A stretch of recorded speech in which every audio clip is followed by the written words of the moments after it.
So your child has autism and your family needs help. What's available from the federal government, programs, scholarships, grants, services? Here are a few you might not know about. And if you don't, you should really try to take advantage of everything you can. First,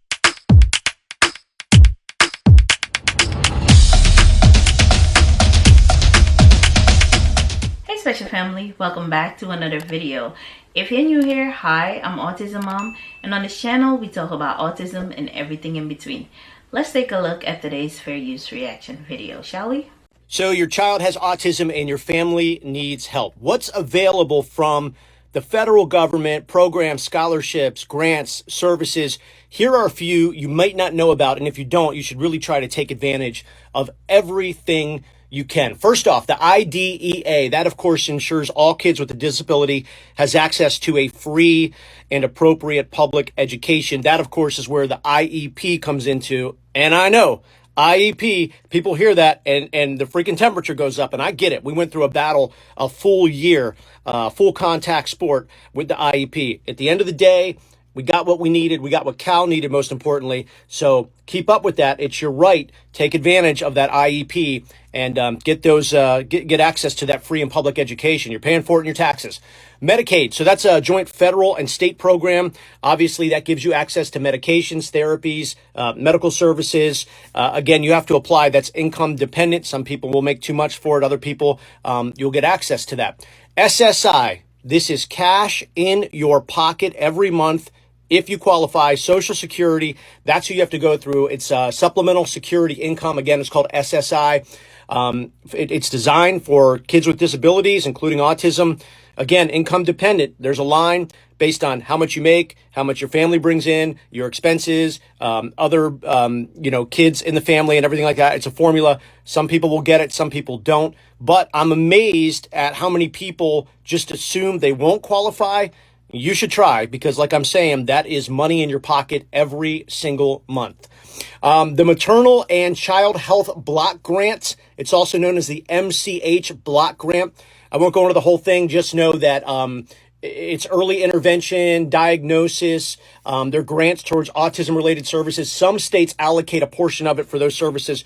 You'll have to do your research for your state. Also, CHIP, the Children's Health Insurance Program. So let's say you make too much for Medicaid, but you can't afford private insurance.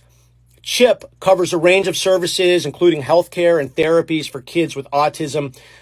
It's a federal partnership, so you'll have to, again, reach out to your state, and then they'll give you information on CHIP, Children's Health Insurance Program. Those are just a few. A lot of people don't know about it, especially if you're new to autism, having a child diagnosed like I was a couple of years ago. It's a learning process, and this stuff changes day to day, week to week, month to month. You kind of got to stay up on it. What did I miss? Leave a comment. Okay, so this video was taken from this TikTok page and handle. He's an awesome TikTok creator. He also has a podcast. Go ahead and give him a follow. He has named some of the resources, and I'm the first one that's going to tell you it is not that easy to get some of these resources. It is an uphill battle, but we have to fight it. So let's go to the comment section and let's see what the commenters think we forgot. So first commenter says, also IHSS. My son is level 3 autistic. He's 4 and I just got approved for protection services. So I've heard about this IHSS from a lot of Californians. Just remember, not all of these programs are available everywhere. Some of these programs are for certain states. Like IHSS, I don't think Georgia has it. But that is also a program to look into. Next commenter says, there is no meaningful financial help available for middle-class families. We are drowning. And the reason is because they make above the pay grade that they want you to make. So basically, they're saying, don't work. Or the most you can work for is $10 an hour. If you even make $1 over that amount that we set in stone, your child will not be qualified for anything. And that's the honest truth. Next commenter, I wish SSI was a little more lenient with the income limit. Dad responded, yeah, I heard some of the rules are really tight.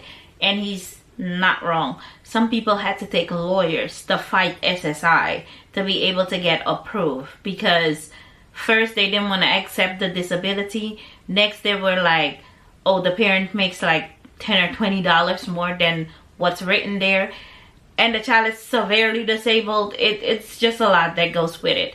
Next commenter: for Medicaid, for us, the diagnosing doctors wrote an income waiver so that we can get Medicaid no matter how much we make. Thought I'd share that. In Georgia, it's called the Katie Beckett waiver. So they will exclude the parent's income and just focus on the diagnosis that the child had, so that the child can still get Medicaid and resources without looking at the parent's income. So it's called Katie Beckett, as the one I know from Georgia.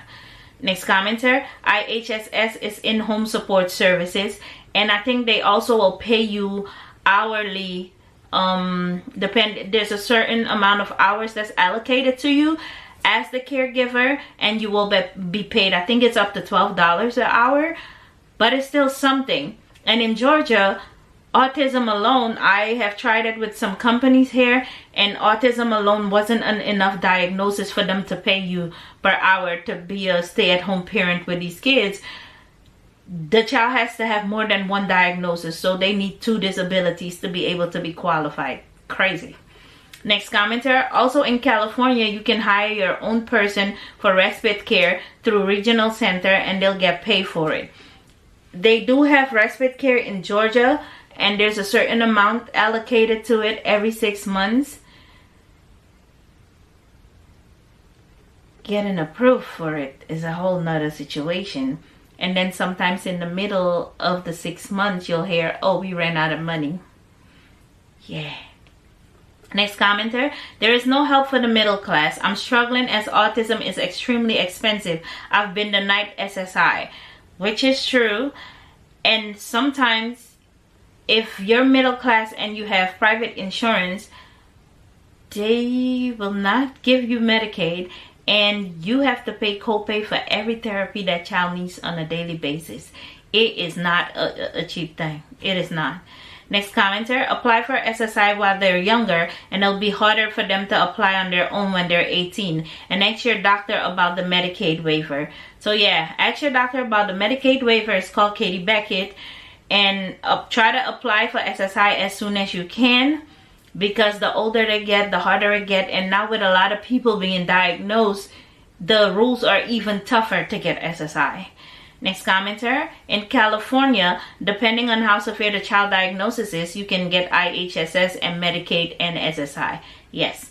Next, we didn't qualify for SSI because we were $7 over the qualifying limit. That happened to me, and the reason why I wasn't qualified, because if you work in the hospital, you have to work certain holidays, and they put me on schedule to work Thanksgiving, and that threw me over the budget, over the limit. So they cut my son Medicaid off. Next commenter: CVRC funds so much, respite care, swim classes, diapers, etc. So CVRC is also a fund you can check.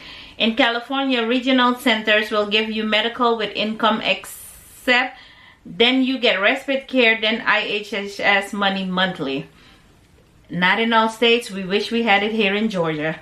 It's also important that parents know that SSI can take up to 3 years to even get approved and start receiving payments. So parents, keep that in mind. It can take up to 3 years. We got denied Medicaid and SSI, middle class family of 6. They also counted our 401k, paying a lot out on copay for therapies. I don't understand why they would count 401k. You can't touch the 401k. So why would you count that as an income? That doesn't even make sense. See, the rules keep changing. They responded: I've never understood the 401k being used against you. Ridiculous. Especially when you can't touch it until you're 59 and a half. Next commenter: in New York City, we have something called self-direction. My daughter's budget is 60 grand a year for socialization classes, respite, ComHab, and a bunch of other stuff. Go ahead and give this dad a follow. You will not be sorry you did. He has a lot of good information. And let me know in the comment section below which services you take advantage of. And if you know anything about Georgia, drop it down there. I need to know. Ask him for a friend. Catch you in the next video. Bye.